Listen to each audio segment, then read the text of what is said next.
Hey everyone, welcome back to the channel. My name's Adam Windsor. It's been a while since my last upload on the Windsor Growth YouTube channel. One of my resolutions, I guess you could say, for 2026 was to try to get back into this, take a more, not lackadaisical approach, because I don't want it to seem lazy, seem like I don't really care, but to take a more organic approach, I guess, and to kind of have somewhat set subjects that I'm going to talk about, but instead of treating this like a lecture hall or like I'm a teacher of some sort, just to sit down, chat with you guys, kind of let you know my experience on certain things in the world of sales, commission, um, the market, just in general, and kind of let you know pros, cons, things to look out for, what I've experienced in my tenure in the commission sales world. Right, as I've talked about previously on the channel, I've been in the world of major appliances for close to a decade.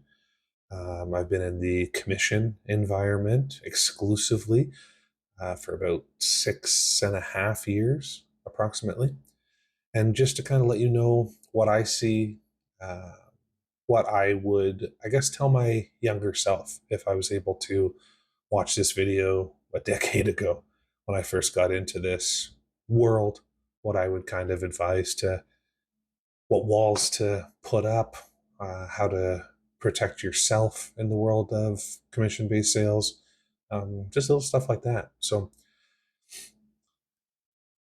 kind of core subject I want to talk about for today's episode is honestly why commission sales breaks good people, right? And I know that it's a little bit on the nose. It might be a little bit of a serious subject matter to talk about, but it is important because I feel like it's something that not a lot of people talk about in the world of commission. You got all these sales gurus and stuff online that'll sit and be like, it's the best thing in the world. Working for yourself, that grind, that hustle. Um, you want to be in this world. And for a lot of people, that's true, right? But what a lot of people don't talk about is for those B players or C players or even the A players that really struggle with separating the two, that if you allow the business to consume you and take this hustler grind set that you see online with so many different influencers, um, if you're not conscious of it while you're in this world, you may become somebody that you don't want to be, right? So, um, first main point, honestly, is the hidden emotional tax of commission. Now, what do I mean when I say something like that? What I mean is the swings in how you feel about the industry, the swings in your pay, the control essentially being in somebody else's hands entirely of whether or not you get that deal. Now, you want to be able to take the reins, take the driver's seat with it, but ultimately, if you're having a slow month and you have someone come in to talk to you, to make a purchase with you, it's very hard to keep the same morals and keep the same system that you've always kind of had if you feel like you're not able to hard close the deal, or rather soft close the deal like you're used to doing, kind of guiding the horse to the water, but letting the horse ultimately decide whether or not it's going to drink. If you're towards the end of the month and you haven't met your quota, like you're prepared to force feed that horse that drink, right? So, and then that plays a toll on you. Is that you feel like a hustler, you feel like you're potentially taking advantage of somebody. And the important thing for me is always you you want to be able to reframe that as best you can, because ultimately, regardless of what you sell, right, whether it's homes, appliances, electronics, anything, if you have people coming to see you, they're coming to see you for a reason, right? They're coming to see you to make a purchase of your product because they feel that they need that product. Now, where that might end up in the overall scheme of things is, are you the best price product? Are you the best brand of that product? What can you do for me, talking as the client? Um, and it's important not to lay it on too thick, right? Especially in those slower months. That's when a lot of people start to get desperate. They start grasping at straws, like, yeah, we'll do this. You can pay whatever price you want, et cetera, et cetera. And at the end of the day, you still need to be able to make money, right? Like, you still need to be able to look after you and yours. And you can't allow this client coming in to fully control you in that situation, right? Or feel the need to potentially lie to that person or make false promises in order to secure the deal, right? To make that sale happen, because ultimately that's going to come back and bite you. Whether it's tomorrow, the next day, a week, a month, a year from now, you will eventually get the reputation of, being a shyster, being the guy who's willing to lie to make a buck, right? And is that what you want your legacy to be in this world of commission? Right? It's why salespeople get bad reps, because so many people are willing to sacrifice their integrity and then realize 5, 10, 15 years down the line, like, man, I was a dick, or I wonder how that deal ended up going, right? Like, when you really reflect as a mature adult on those kind of things, that, like, if you feel like you took advantage of people to be able to make your money, to be able to get to the other side of that deal, like, it's fucked up, man. Like, it's not good, right? And then kind of tying into that, like, why the good months don't feel safe. Like, let's go to the complete opposite end of the spectrum, right? In that, think back to COVID for some industries, right? That time in the world.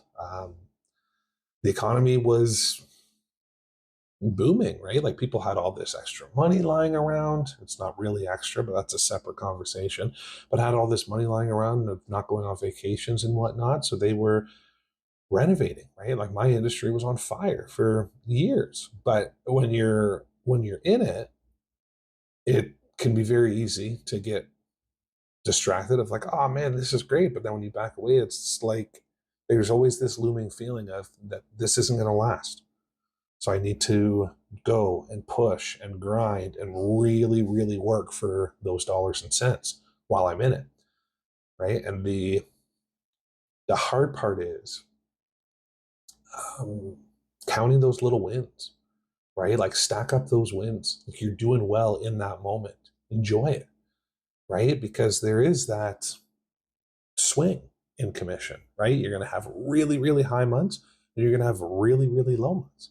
And somewhere in the middle is where you kind of have to even yourself out, even out that keel, and keep pushing, keep trucking, man. So, um, yeah. The next point that I have here is how pressure slowly changes behavior, right? And when we look at the pressure of the industry, kind of talking to the um, hidden emotional tax that we had talked about, right? The pressure on you, on your shoulders, whether you're just looking after yourself, whether you have a significant other, whether you have children, that pressure can build and build and build, and then ultimately it's gonna affect your health in a negative way if you don't stay ahead of it, right? It's why a lot of people in sales, they'll go on stress leave or end up having heart attacks. Like, you don't look after your physical well-being when you're in the thick of it. Is that you really push, and it's like, oh, I don't need to go to the gym, or, oh, I'll just grab something quick for lunch. And I mean, not that I'm a testament of health by any means, but like, I've fallen victim to that over the years for sure, right? Like, you're right in the thick of the deals, you're hustling.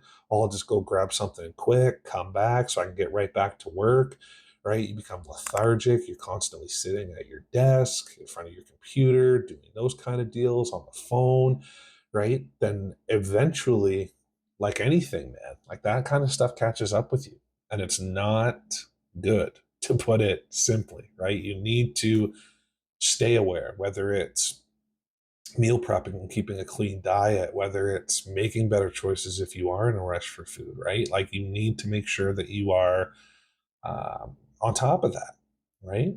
And in closing, the big point for me is why nobody else talks about this in the early stages, right? Like when you talk to people in commission, nobody talks about these, and not really even hidden lanes, but nobody addresses those. People address like, how do I get paid? How do I hustle? How can I do this, et cetera, right? That like the important thing for me is you need to know, whether it's from me, whether it's another influencer that you watch that talks about this kind of stuff, I don't know. But you need to know about the risks before you get into the world of commission, right? There's definite upsides and there's 100% definite downsides. And the swing is vast. It's really high highs and it's really low lows. And if you're the kind of person that can't necessarily handle the really low lows, the commission industry might not be for you, man. Right? So, um, separate yourself from the income. That's the other big thing I wanted to touch on is that if you consistently associate yourself with success in commission, in being the guy that makes 200K in sales a month, 300K, whatever a lot is for your industry, right? To be a top dog, if that's your whole identity, on the downswings, it's going to be really, really hard to keep your spirit. That's why people burn out in this industry, and it's why people crash and burn, because they associate themselves with the success.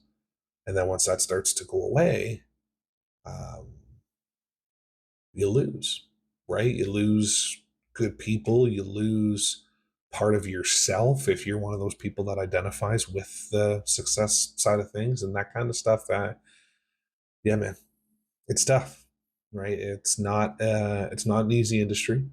It's something that you need to stay aware of if you're even remotely considering embarking down this path.